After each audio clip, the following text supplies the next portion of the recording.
Hello to all my people, and if you're listening to or watching this podcast, you're most definitely my people. Today on Botched Spots and Chair Shots, we have another fantastic guest hailing from the Bronx, New York. He is a rising star, fast on the independent scene. He is one piece of the most dominant faction in northeastern independent wrestling. He's here to take over. He is J Boujii. I really appreciate you coming on and chatting about some wrestling. How are you tonight? Hell yeah, man. I'm feeling good. I love that introduction. I'm going to clip that. I'm going to clip that and put that up on my Instagram, bro. Good, man. We can do a trade-off. I'll get you to give me a spot, and I'll do yours for you then. Yeah, hell yeah, bro. Woo. That was fire. Thank you, bro.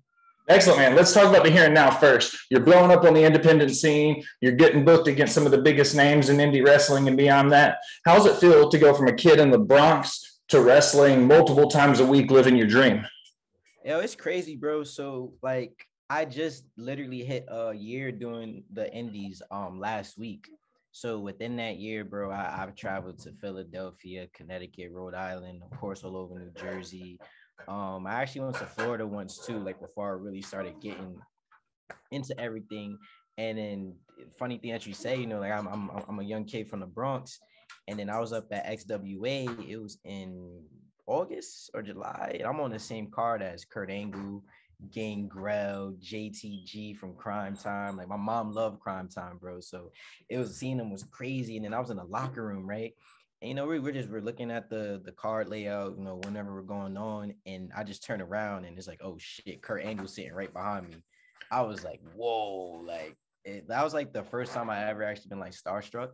You know, because I always like to handle myself and carry myself as a professional at all times. You know, I give people their respect, their space. You know, we're all here to work. End of the day, I went up there to introduce myself. I was like, hey, Kurt, thank you for everything you've done. Really, really big fan of your work. Everything. He was like, hey, it's nice to meet you. What's your name? And like for a second, I forgot my name, bro. Like, I stuttered. I was like, oh shit, like John, like how you doing? And everything. So he was really cool. Like, he gave me a moment of his time. He told me, like, you know, what to do, how to like put my stuff together. So it was just mind blowing, bro. Because like literally, it's Kurt Angle. Like, I remember watching him when he was doing the flips with the Brock Lesnar match he done had, bro. Then when he's in Impact, Main Event Mafia, bro. Like, everything. It was just crazy. So and then now you fast forward. Now I'm actually done made my year, and we got, obviously, we know what I'm on here for. We're here for the Takeover versus STP. You know, I'm end up being in the same ring, being in the same venue, the same card as Shane Taylor, Moses, Big Bad Kaiju, O'Shea, and Rev, Ron. Like, it's crazy, bro. Like, wrestling happens very fast. Like, stuff changes very fast. Since you're going to talk on it, let's talk about Takeover. They're currently draped in gold. You guys are holding lots of gold right now. What's it like in being one of the most dominant factions in Northeastern wrestling right now, man? The New York territory has a vast history, and you guys are up there as one of the dominant factions. How's it starting to feel? It's honestly, it's everything that we knew it would be. Like, we already knew we was the best. We already knew we had what it took to like literally take over. Like, we got trained by the best trainer there is. We were trained by Johnny Rodz, bro. Like, we was down in Gleason's gym. Well, everybody knows what Johnny did with the ECW crew. You know, he makes athletes, he makes stars that like stay there, you know, who are like the foundation. But you know, the pandemic came, and you know, that kind of mixed up a lot of things for us because we couldn't actually work. So it was at a moment where we were just there like, damn, like, what are we gonna do?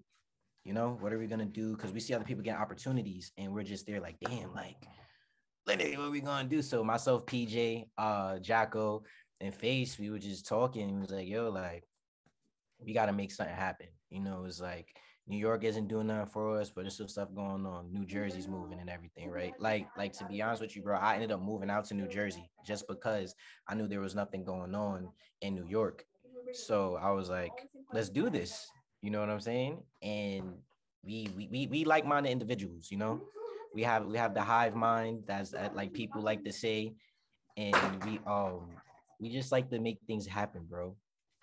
So talking about Johnny Rodz, he dates back, man, to New York territory, WWF, 3Ws, way back in the day. How does it feel to be able to train with somebody who had such a positive influence for people of color as far back as the 50s and 60s? You know what I mean? Yo, it's crazy because like he says to us too, when like he talks about his story about him being like a Puerto Rican. You know, he Yeah. grew up in the hills. You know, up in Puerto Rico, bro. Like he really paid his dues. Like his whole story is crazy on why and how he got into the business. So he was a groundbreaker, and that's how I feel like we are too. You know, we are all individuals. You know, of color, minorities, and we want to be the guys that like people from our neighborhood can do this. You know what I'm saying? Because it's like you think about it, right? You go to high school, go to college, what everybody does: football, basketball, baseball. You know, you might get the occasional soccer player, you might get a rugby player if the school has that program, or maybe even hockey. You know, it just depends on what the school is offering. And there's never talk of professional wrestling. You know, like and then if there is there, you got people like, oh well, that's the make believe, that's this and that, and it's like people don't understand it's an art. So I want kids that's in my neighborhood. I know PJ wants it too. I know we all want it, where it's like you can do this. You know, we want to be that beacon of hope, and that I feel like that's another reason why we ended up getting alongside with Shane Taylor Promotions, because those are guys who are doing things in the industry that is making you believe that you can do something. You know, like they're going out there, they're saying like, nah, like we can do this. If you get your soldiers, you get your brothers, where you put your head down, y'all stick together, y'all can make anything happen. And that's literally what happened with us. Like, look, I'm gonna show you this right now. We all won gold. Just the other week, we all walked away with a championship. You understand what I'm saying, bro? And it was long overdue. Like we knew we was always those guys. We just need an opportunity. And thankfully, the people at Invictus, of course, because they're helping us out with this event, and the people at IWA, it was like, yo, like I was on a hiatus for about 6 months. But he's like, y'all are my guys. I believe in y'all. So that night, and it just went up on IWTV too. We took over. Like we destroyed that whole card, bro. The whole night. You just constantly kept seeing us and seeing us over and over and over. And got to the point where like people, they was booing us, by the end of the night, they want to start cheering us. And it's crazy, bro, because we say we're the worst heels ever. Because we come out there, you're supposed to get booed, you're supposed to be this, but by the end of the night, people was clapping and cheering for us. But you know, we're the cool guys, you know, and that's really what it comes down to.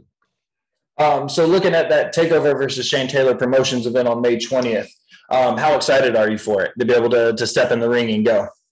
Man, I'm extremely excited. I'm excited because I get to punch Rev in his face. Finally get to punch him in his face, bro. Because for months since January, bro. Because he actually just tweeted out earlier. Because someone said, "Hey, like, how did this happen?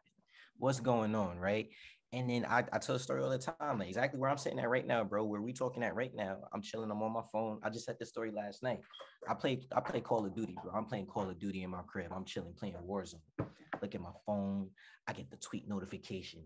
It says Rev Ron Hunt at J Boujii. He says, Wrestling World, please feed me J Boujii. That is all. Now, to be honest with you, bro, I looked at it, I was humbled for a second. So I'm like, damn, like this is someone who doesn't have to do what he's doing right now for me. You feel me? Like let's call it what it is, man. He's a guy that has accomplished. He was in ROH. He's with a bunch of dudes that are accomplished as well. And for him to take the time out of his day, the guy, I want to go up against this guy. But the way he did it, he messed up, because he said, feed me J Boujii. And that's one thing that none of us can take over. We are not food. Everyone else is food to us. So he said that. I hit the guys. I said, yo, look, what's going on here? Now, mind you, just the night before, bro, we was talking like, yo, we need something. We need another set of like-minded individuals. We need another faction that we can go up against. Because like I said, bros, like you said, we're the most dominant team out here, the most dominant faction out here. And there's no one that can step to us. It's only right. And if you look at our history and Shane Taylor's history, it's like this is the only way this can happen. Takeover and STP. It's the only way. These are only two teams that can make this happen. So we went for the back and forth, and I told Rev, I said, listen, you got your Kaiju, you got Prolific Moses, and you got the baddest Shane Taylor. I said, okay, that's cool. But I got the Pharaoh face. I got the devil. You feel me? Like a real sick individual, bro. I got the greatest showman, Jacko. And everybody keeps asking, what does it mean to be the greatest showman? I keep telling them over and over. The fact that he's able to have a wild animal, a beast-like individual like Face in his corner and on go at any times of the day, that just shows you how spectacular he is. Because Face don't like nobody, bro. Face don't just rock with just anybody, bro. Nah. Jacko's his right-hand man. And then I told him, you got the baddest. I got a Savage. I got PJ Savage, main event Savage, the Savage of all of professional wrestling. So if you want to do this, let's do it. But we're going to do it right. You bring your guys, I bring my guys. Now let's do it. And now this is what you see. Now, Rev and I, we in a bodega street fight, bro. A bodega street fight for New York City because Rev got these jokes where he want to talk about the ring lights and, you know, I'll be wearing my Crocs. It's all a big game to him. It's all a big joke to him, bro. And it's like, that's all sweet and everything. But like I said last night with the other podcast I was on, I was like, I need a win. I need this win. Like, you ask me how important this is. This is probably the most important match, the most important night, the most important show of my career so far, bro. Like, I need this. And the reason why I say that I need this because Rev and I, we are kind of like, and we're like the same character, so to say, within our respective families. And notice I say family because we both got a family. We got a family that's willing to go to war any second with each other. And Rev's got us funny. He make the Twitter jokes, do all that. That's me. I'm funny. I'll go back and forth on the internet with you. We'll do the banner, we'll do the whole thing. But people don't respect Rev how they should respect him. And that's personal for me because I felt the same way at one point when people wasn't respecting me. I didn't need to respect them. So now we in a street fight. Rev was actually bestowed the honor of having match of the year during a street fight for his respective promotion that he had did it. And I believe it was RCW, he said. I can't remember right now off the top of my head. And for me, that's an opportunity. I want you at your best, Rev. And I know you're going to see this clip too, Rev. So I'm talking directly at you. I'm going to look directly at the camera to you, brother.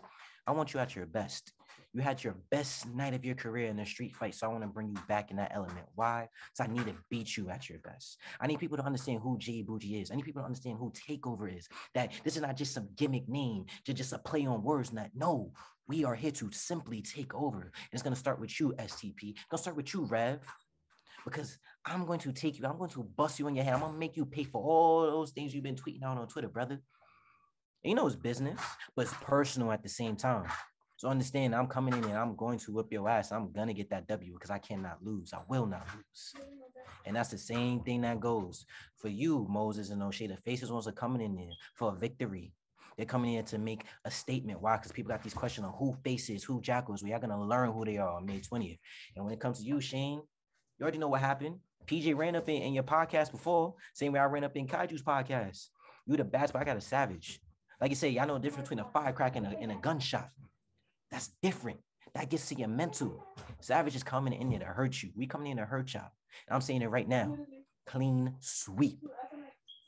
All right, so you're going into a bodega street fight. How do you prepare mentally, strategically, versus a normal match in the ring when you know you're going to a bloody battle? How are you preparing mentally for that, knowing what you and Rev Ron are about to do? The way I prepare for that mentally is that I already done been through this already. I was in an unsanctioned match just in February. It was myself and the Faceless Ones going against PJ Savage because he was in another faction at the time, Sin, with Jazz Hardthrow and Dennis Morgan. I will send you the highlight reel of that if you haven't seen it yet. That was a very bloody match, bro. A very bloody match. Tacks everywhere, doors being used, people getting waterboarded with beers. Now, that was against somebody that I love and call family and PJ. I did that to somebody that I love. That's my brother. That's been a person that had me underneath the wing and I helped my career inside and outside the ring. Imagine what I would do to you. Imagine what I'll do to somebody that isn't family, to somebody that I don't like, to somebody that's on Twitter having all these jokes and making this fun and everything like that. Imagine what I'll do to you then, bro. So when you ask me about preparing, it's just think about what you did to family. Now think about this guy who isn't family. Just go right back to that same mindset. Right back to it. Well, I've seen that highlight reel, so I knew ahead of time this wasn't your first venture into hardcore wrestling. But looking back on it, when was the first time in your career you hit that move and you were like, wow, I can't believe I pulled that spot off? Honestly, it would probably go back about 3 years ago when I was back at Gleason's with another performer. His name is Lavelle Dunn. He used to go by the name Mantis, another great guy. He's really cool. He helped me a lot when I first started training because he was a guy I went to and do all the high spots, all the cool moves. I went there because he's an amazing base, very strong, very athletic. And we actually did, I do the tilt-a-whirl, the head scissors around and around. We did that 6 times. And with little to no practice at all, because we just called it right there in the ring, because we knew what to do. It was like, okay, we're going to just go, see how far we can go. And we did it, and ESPN picked it up. Sports Nation actually reached out to me on Twitter and they say, "Yo, can we use this?" And that video has 100,000 plus views to this day, and it's still going up. So I believe it was at that moment I'm like, I can definitely do this. Definitely do this. So growing up as a kid in the city, what wrestling were you exposed to growing up? So I tell people this all the time too, because it's not a knock anything, but I was only exposed to WWE. I didn't know about indies, I didn't know about ROH, New Japan. I found out about Impact very late. I think I was probably already in the 6th or 7th grade when I found out, because my teacher at the time was a big wrestling fan. So I'll go home, I'll watch, we'll come back in the next day, we'll talk, let's get the magazines and bring it to school. So we had that relationship there, but I was exposed to just straight WWE, you know, and it was Stone Cold. Stone Cold is my favorite wrestler of all time. He's the one that started it all for me. And it really was that reaction. Like when that glass breaks, bro, and you can and I love the camera work on it, because it's like when a glass break, it pans out to the crowd. So you see the quick snap, the oh shit, and then it's like, ah, like that's what I wanted, bro. And that's what made me want to do wrestling. I was like, I want people to react that way to me. I completely agree, man. When I was growing up, I grew up the early 90s, the Ric Flair debuting in WWE, winning the Royal Rumble, leading up to the Attitude Era. That's when I was cutting my teeth as a fan. So that raw pop when that music hit, like I get what you're talking about. And if you're in the arena live and you're seeing some of these guys come through the curtain, you know, like that's an unreal feeling for somebody who isn't even a wrestling fan. If you have the opportunity to see it live and to feel that raw energy in the arena, it doesn't matter if you're a fan or not. You can't ignore the energy that's in that room. Bro, and it's so crazy that you say it, because you just made me remember something. I remember my very first live event I ever went to. My mom took me. It was at Madison Square Garden, and this was right on the verge of I think it was after WrestleMania 21, because the main event was like it was Triple H versus somebody in a steel cage, and Batista comes out. This is with his old theme song, so he just turned face, and I was really young, bro. I didn't quite understand like the whole pop, the reaction, everything. I just knew like, oh, I liked it. And it wasn't until like I started like training and I got a little older when I was watching a Seth Rollins documentary, the Redesign, Rebuild, Reclaim. That's kind of what made me really say like, yo, like I want to do this, because I'm watching that and I felt emotional about it. I'm looking at the fireworks go, like I see the passion that Seth had, and Seth kind of got me like really back into it, like heavily on like a weekly thing where I was watching it. So I started going to these events, and I started like paying attention to little things like John Cena comes out. People before he even comes out, Cena sucks. Let's go Cena. John Cena sucks. Like they're going crazy, bro. People just do it just because it's fun. And that's one thing about wrestling is it's fun. It's entertainment. So I actually was able to go to the Raw 25 whenever, I think it was the 25th. I think it was at, because they had it was at the Manhattan Ballroom and it was at Barclays, that double venue shot that they had did. And that was my first time ever seeing Stone Cold live, bro. And yo, when that glass shattered, man, I was like, oh yeah, it's a rush. It's a rush, bro. It's a rush.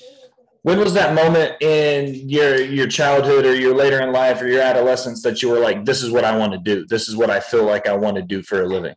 Oh, it was very early, bro. It was, and like I said, like I obviously didn't like quite put it into like, you know, the like understanding it.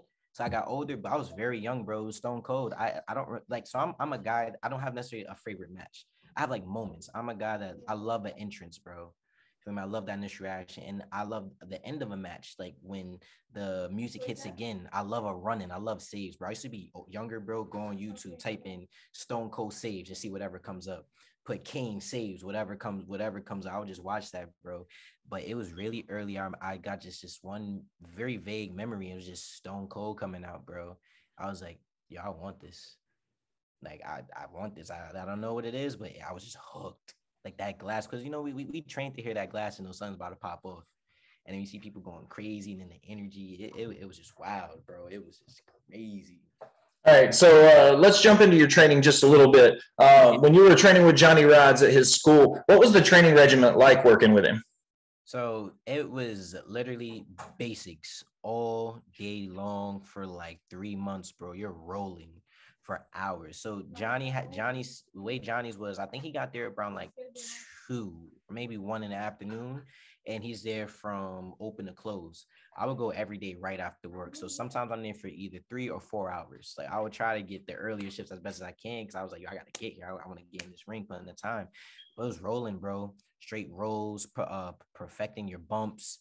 And cause like if you know your basics, bro, you can do anything in that ring, literally anything.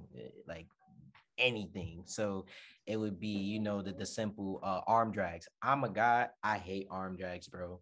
Arm drag was like my Achilles heel when it came to training because I could never go over the proper way. It was just like it just wasn't me. I just couldn't get it, bro. It was just whatever. But arm drags, headlock takeover, hip tosses, you're doing the regular 1-2 comeback, like very, very basic stuff. Because once you know your basics, bro, and you understand the psychology behind it, you can start plugging in where you are as an individual and as a performer. You could plug it in wherever it is, bro. So it's really cool because I got basics, bro. And I see that now that I'm on the indies. A lot of people didn't have that. Like, granted, we couldn't do indies when we was with Johnny because he's really straight, real old school, bro. If you with Johnny, you with Johnny. Like, there's no indies, no seminars, nothing.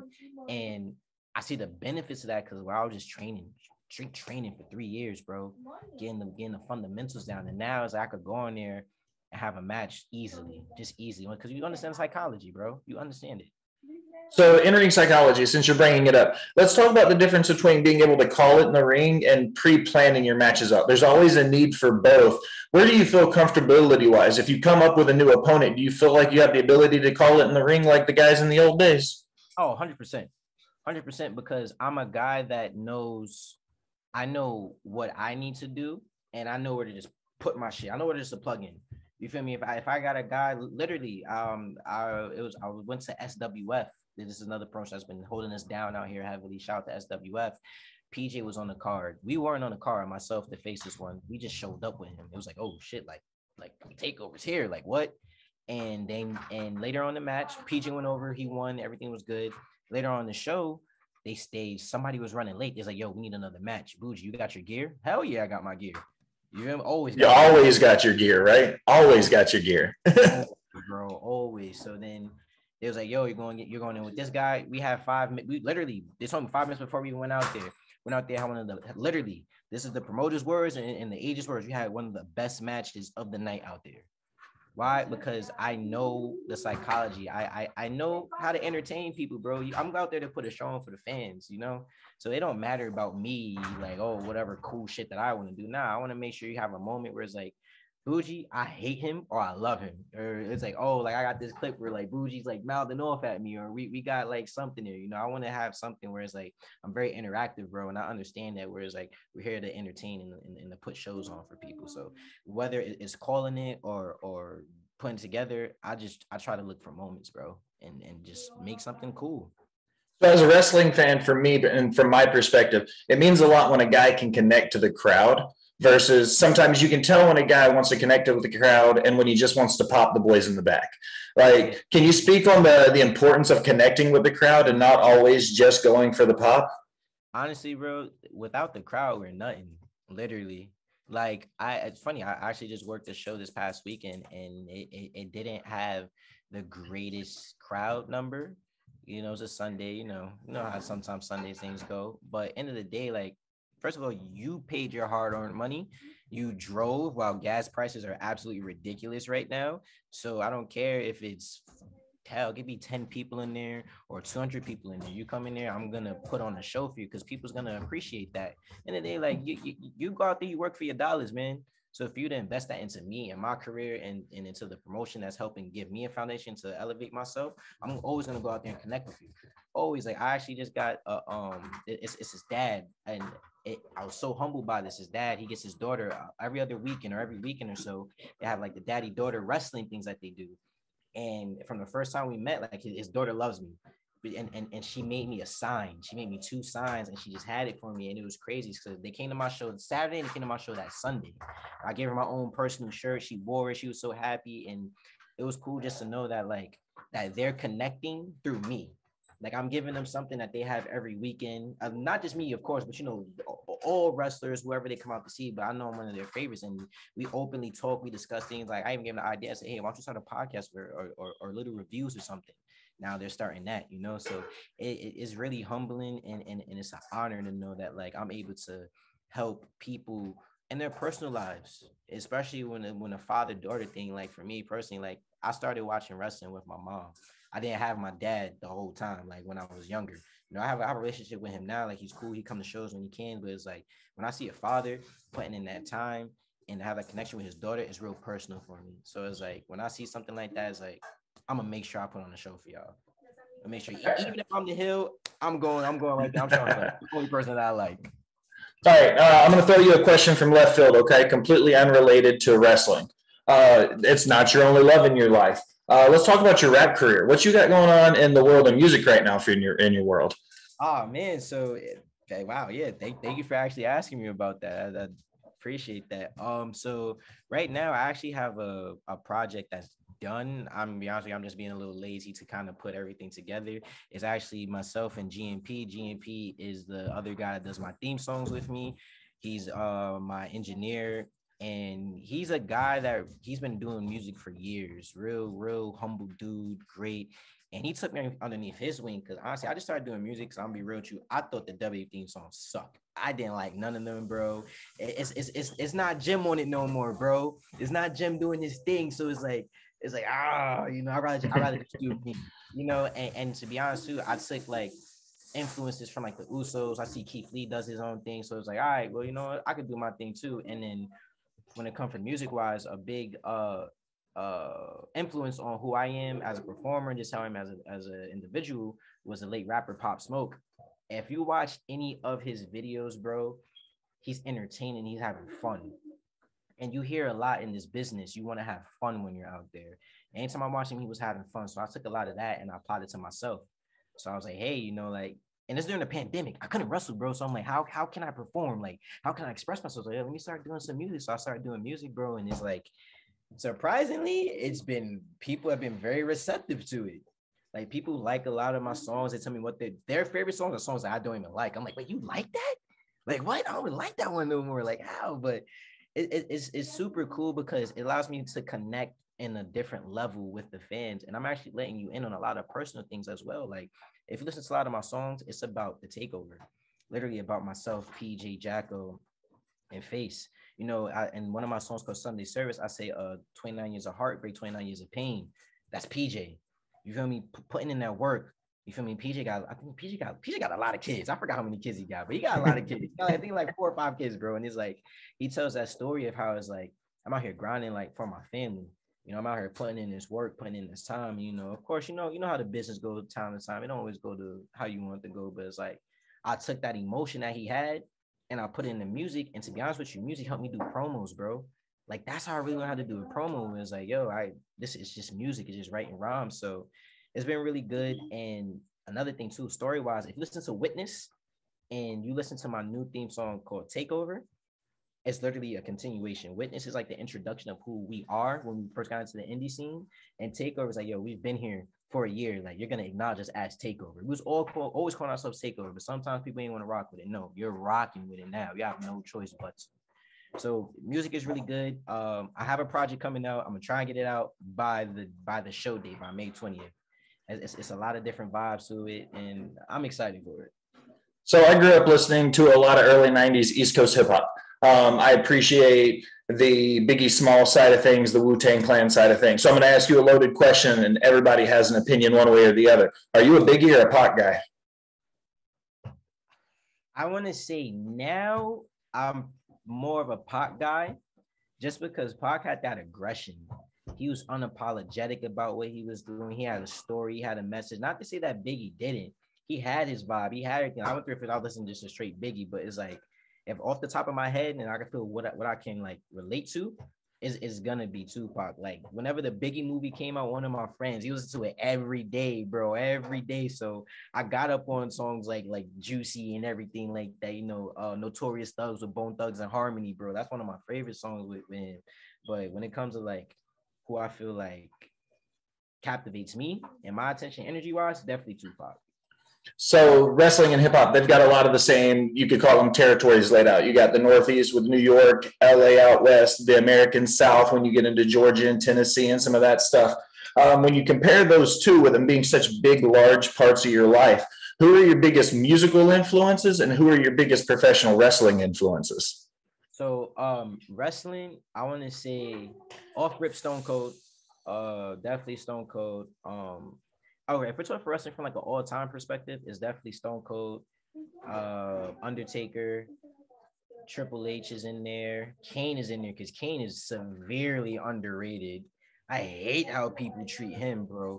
When you talk about storytelling and character-wise, bro, Kane is the man. What he was doing back then, the OG Kane. Oh, that's a tangent. Anyway, though, but definitely them, but like more so like currently, I want to say from wrestling wise, Seth Rollins definitely. Who else is like, and then like Roman Reigns now, just because it's like he's an asshole, and I know that's really him who he's being right now, and I'm watching, I'm learning from him.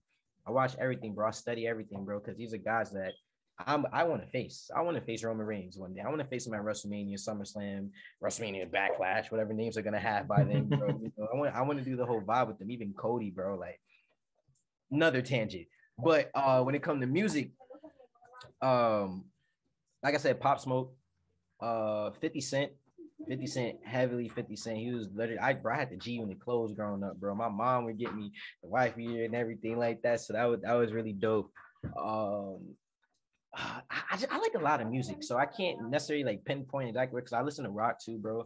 Everybody loves Skillet. I love Skillet. I grew up playing SmackDown versus Raw, so I listen to, you know, I believe it's non-point, like Bullet with a name on it, like stuff like that. I played Guitar Hero, bro. So like when it comes to music, bro, it's a spectrum for me because I like everything. Like I listen to Rolling Stones, Give Me Shelter, bro. Like fire, you know. But off the top, music wise, I'll definitely say it's 50 Cent, Pop Smoke.